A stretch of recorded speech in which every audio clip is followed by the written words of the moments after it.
Estamos aqui na aprazível cidade de Barra de São João com o jornalista Armando Barreto, que conversará um pouco com o nosso amigo repórter fotográfico Armando Rosário.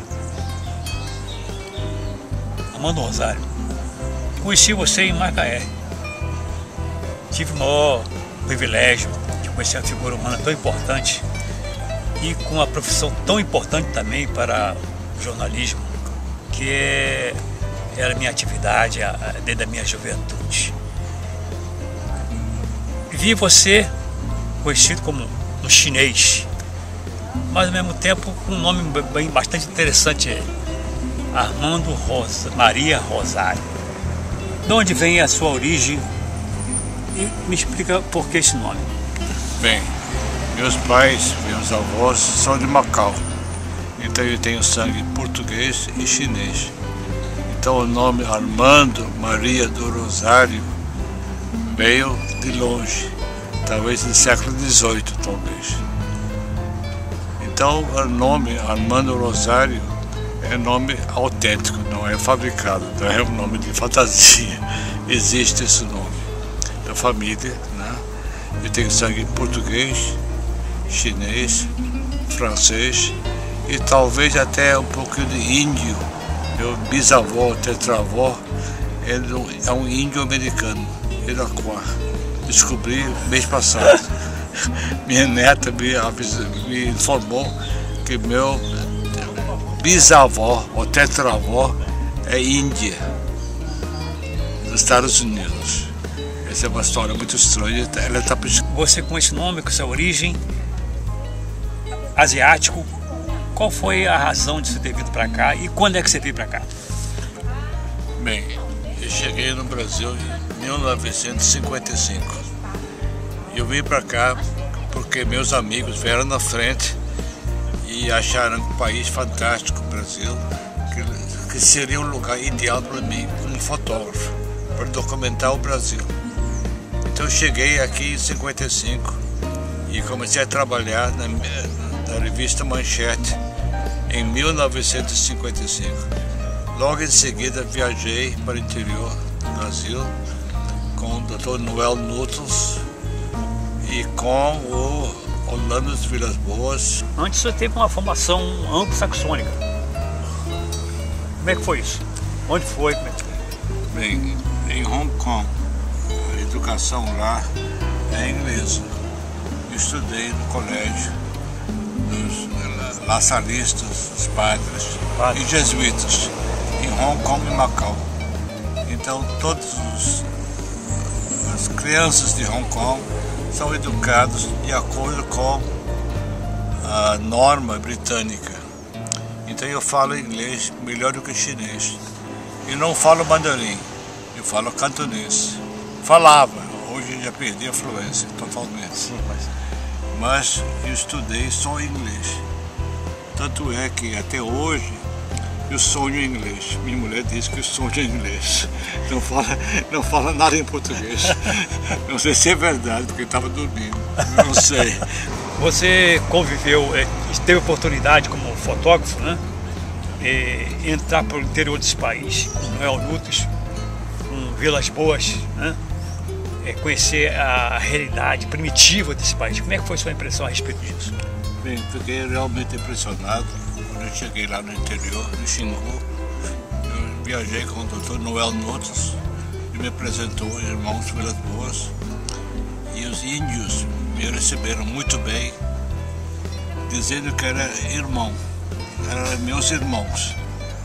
Então segurou pelo braço para mostrar a casa dele. Então o Dr. Noel Nuttels tinha que explicar para os índios que eu era o irmão de longe, do outro lado do mundo. Era por causa da sua fisionomia, né? Exatamente, cabelo preto, né? Olhos puxados, né? Você levantou um assunto que eu sempre coloquei em questão. A origem dos índios brasileiros. Quando o índio brasileiro chama você de irmão, ele identificou você como asiático, como a origem dele. Isso realmente é empolgante. Eles acharam que nós somos do mesmo tribo, talvez. Porque eles vieram de longe. via Alasca, né? Desceram pela Mongólia, Alasca, Estados Unidos, México e desceram até a América Latina. Então essa história já existe há milênios. Então realmente, se examinasse bem, os índios americanos têm quase a mesma feição, fisionomia dos índios brasileiros, quase igual. E realmente tem um livro que foi lançado recentemente sobre o Holocausto americano. Então mostrou como os europeus dizimaram todos os índios, não só da América do Norte, mas da América do Sul. Não só os americanos, espanhóis, portugueses, etc. Principalmente espanhol, principalmente. E o México realmente foi primeiro, talvez, né? Logo em seguida o Brasil e logo em seguida os Estados Unidos. Então são mais ou menos 100 milhões. Saindo dessa tragédia, vamos voltar à civilização. Você, fotojornalista, você atua aqui em vários veículos de comunicação, né? E prestou um grande serviço ao país, inclusive, né? Eu sei um caso importante pra caramba, que foi na época da ditadura, início da ditadura, quando aconteceu um fato histórico que eu considero, que às vezes citam e você desaparece, você não existe, e você foi um instrumento para aquilo, que foi o caso do...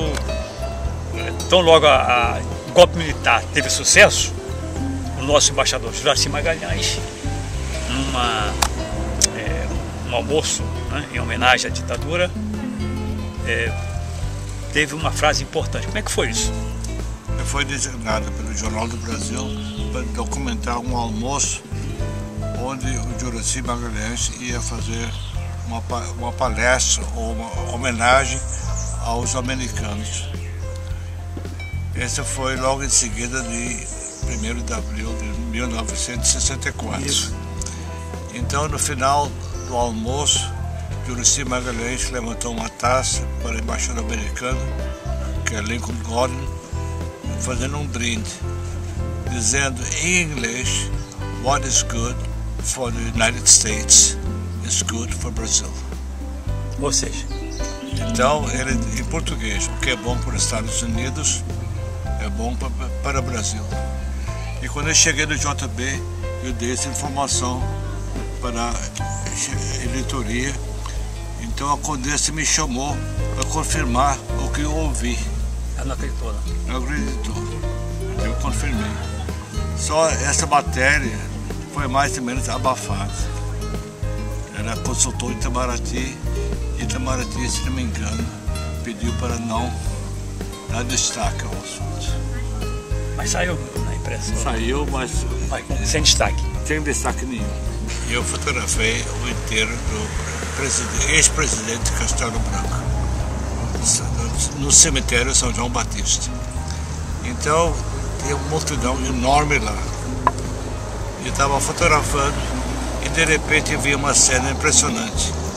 Atrás de mim, em cima de um túmulo, estava lá o adido cultural da Inglaterra, todo cheio de medalhas no peito, com uma bengala, em cima do túmulo de alguém. Quando eu virei a câmera para fotografar, ele saltou do túmulo, deu um pulo.